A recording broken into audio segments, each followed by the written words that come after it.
Fala pessoal que acompanha o Portal Aeroflap, nós estamos aqui para mais um vídeo. Nós fizemos um vídeo agora em setembro atualizando vocês sobre a situação financeira das companhias aéreas e acontece que nós tivemos dois bons resultados, né, da Gol e da Azul. Queria compartilhar aqui com vocês neste vídeo e nós vamos falar um pouquinho mais sobre isso. Roda a vinheta, por favor, editor, vamos lá.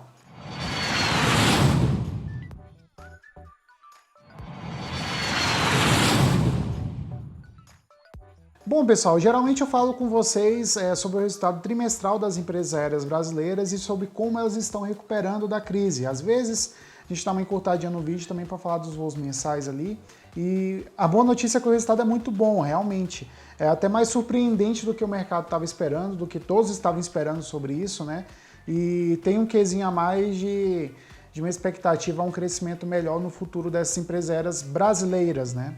Bom, pessoal, o primeiro que eu vou falar o resultado aqui é a Gol, que foi também a primeira a lançar o resultado desse mês aos investidores. Depois, em seguida, a Azul lançou os seus resultados financeiros e agora a Latam ela lançou os resultados, no caso da Latam Brasil, né, falando da recuperação de tráfego, não necessariamente do financeiro, porque o resultado financeiro em relação a setembro, lembrando que eu estou gravando esse vídeo no dia 10 de outubro, o resultado financeiro deve sair somente no final de outubro, ainda no contexto da recuperação judicial, porque a Latam é obrigada a fazer isso. Então, os resultados da Latam que nós temos é de agosto e o que eu vou falar para vocês é sobre agosto. Tranquilo? Então, é um pouquinho mais atrás. Já sobre a Gol e a Azul, eu vou falar em relação ao resultado de setembro, que foi o recém-lançado agora nessa primeira semana agora de outubro, primeira semana completa de outubro, né? Pela Gol e pela Azul. Pessoal, a boa notícia é que a Gol ela parou de queimar caixa literalmente em setembro, mesmo operando poucos voos, ela teve um aumento na demanda de carga e pelo fator de ter a negociação dos lease, né, das dívidas e de tudo mais, a Gol parou, né, de queimar caixa do jeito que ela estava fazendo cerca de 6 meses depois de entrar nessa crise. Isso é uma boa notícia, isso é muito bom. Porque já em setembro a Gol estava conseguindo ter uma geração de caixa, ou seja, estava sobrando 1 milhão por dia. A Gol gastava 19 milhões por dia para manter as operações da empresa, né, fazer os voos e tudo mais, pagar os aviões, enfim. E ela arrecadava cerca de 20 mil, né? A receita no dia da empresa era de cerca de 20 milhões, tá, pessoal? Desculpa, não é 20 mil. A Gol gastava 19 milhões e ela arrecadava, né, em receita 20 milhões. Então isso é uma boa notícia, porque contabilizando 30 dias no mês, a Gol literalmente não está tendo prejuízo. Na verdade, aos 30 dias do mês de setembro, ela está tendo um lucro médio de 30 milhões de reais aí em relação ao mês. Se a gente for contabilizar 3 meses, que geralmente é o resultado trimestral, e ela continuar tendo esse lucro, uma coisa que não deve acontecer nos próximos meses, de acordo com a Gol, por causa que as operações vão ser incrementadas e tudo mais, vai gerar mais custo, com leasing e tudo mais. Mas enfim, se continuar com esse lucro nos próximos 3 meses, a Gol em 3 meses vai ter um lucro total de 90 milhões. Para uma empresa que está saindo da crise enquanto várias outras estão tomando porrada na cabeça, isso é muito legal. Isso é realmente um ponto positivo da companhia aérea. E como resultado positivo também, pessoal, tem aí que a liquidez da Gol ao longo de setembro aumentou, né? Em comparação ao 2,1 bilhões de reais que ela tinha em caixa bruto, né, que a gente fala sem considerar ativos e tudo mais, a Gol agora tem 2,2 bilhões, ou seja, além de deixar de queimar a caixa, ela está preservando o caixa que ela tinha e considerando o custo de operação mensal, né, a Gol tem caixa para um bom período aí operando voos, sem precisar de depender de empréstimos e tudo mais. Mas a gente já sabe que está recuperando, né? Então a situação da Gol está realmente bem melhor. A média de voos operados em setembro foi de 270 voos diários. Nos dias de pico, essa quantidade bateu 360 voos. Isso indica que nos dias de pico de demanda, como no dia do feriado ali do 7 de setembro, né, os dias anteriores, os dias posteriores a esse feriado, a Gol teve um resultado bastante legal, porque esses 360 voos é quase 50% da malha que a companhia operava de voos por dia antes da crise, ou seja, é um resultado bacana aí também. E a taxa de ocupação está em volta de 80%, então é muito bom também porque os aviões não estão saindo vazios. E cá entre nós, isso também pode significar aquele lucro que a Gol está tendo em relação à despesa operacional dela. Vale ressaltar aqui, pessoal, sobre a Gol ainda, é que a Gol está esperando operar cerca de 400 voos em média por dia no mês de outubro, e nos dias de pico a Gol deve operar cerca de 500 voos e também terminar o mês operando cerca de 500 voos diários. Isso é mais do que 50% da malha disponível antes da crise, já é por volta de 60%, considerando que a Gol operava 750 voos antes de começar essa pandemia muito louca aí, no verão brasileiro, tá? No verão brasileiro, já com aqueles voos extras que a gente espera. E o outro detalhe é que a Gol ainda assim deve ter prejuízo nos resultados que ela vai anunciar esse mês, do terceiro trimestre, né, os resultados financeiros do terceiro trimestre, porque ela passou julho e agosto torrando dinheiro para operar e foi obter lucro a partir de setembro. Mas a gente pode esperar um resultado satisfatório ou muito melhor do que o esperado no quarto trimestre desse ano, por condições de ter maior geração de caixa, de ter mais receitas, os voos estão sendo retomados. A expectativa da companhia, inclusive, é terminar o ano com 80% da malha que ela tinha antes da pandemia, né? Isso é um fator muito positivo realmente, considerando que alguns mercados estão totalmente bloqueados ou sem poder operar voos. E a Gol já está nessa condição de melhora aí, de quase atingir 100% da malha que ela tinha antes da crise, um ano depois, quer dizer, de começar toda essa confusão. É basicamente esse resultado da Gol. Vamos passar agora para o resultado da Azul. Bom, pessoal, assim como a Gol também teve aumento de caixa, a Azul também teve aumento de caixa, tá?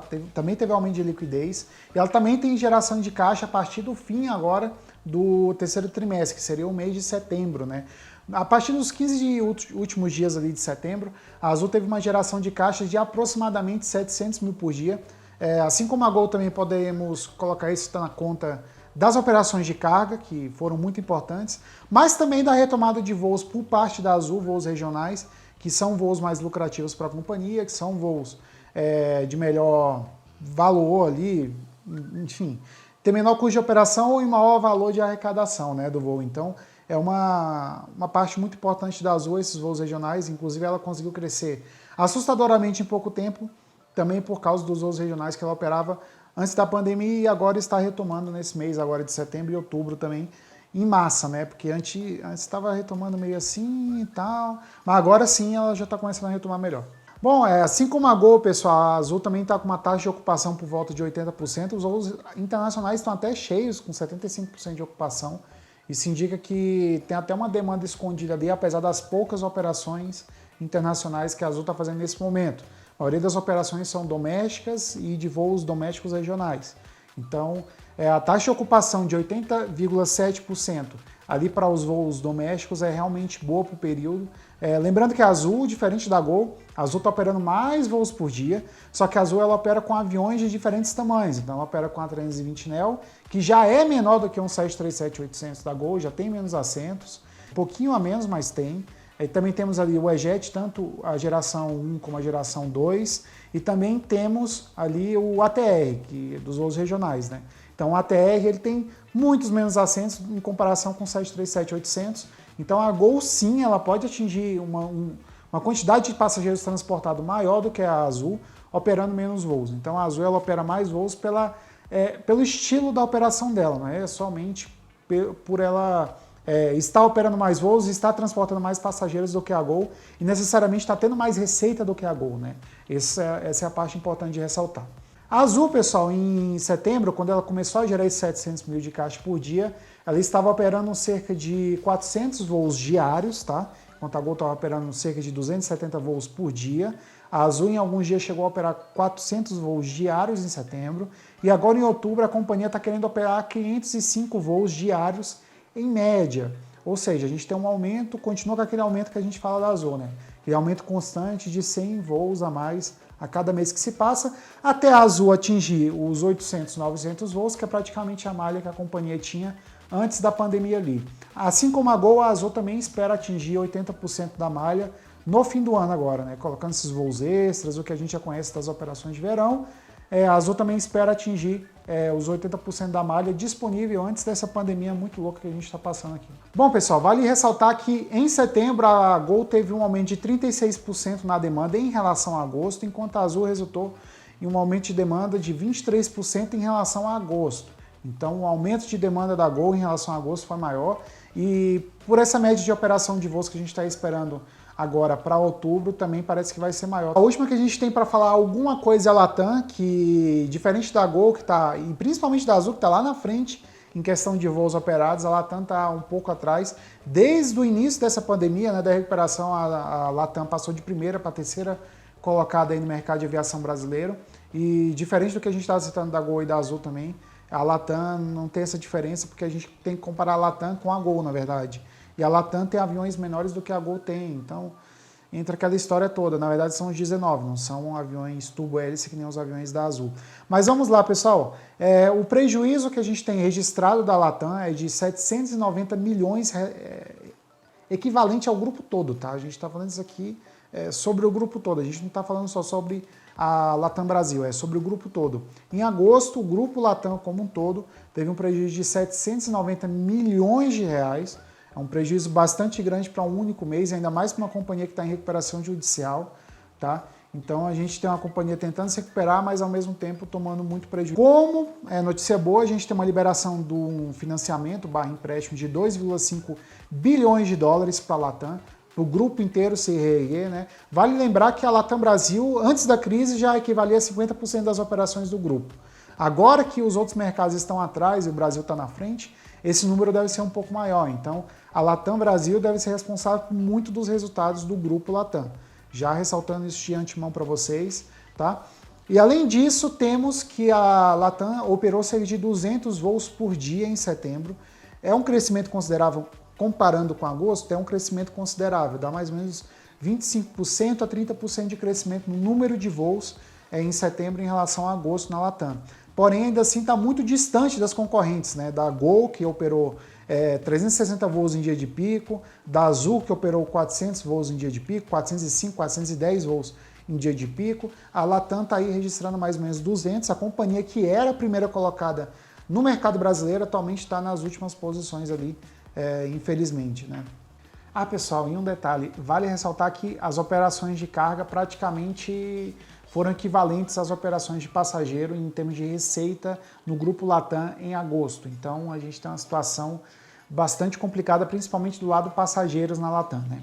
Bom, pessoal, é isso. Pequena atualização aqui para vocês, com alguns resultados aí, meio que de agosto, meio que de setembro, mas são resultados bem relevantes, principalmente considerando que duas companhias nacionais começaram a sim ter lucro a partir do fim de setembro agora, mesmo nessa condição de operar menos voos do que tinham anteriormente, na verdade muito menos voos, né?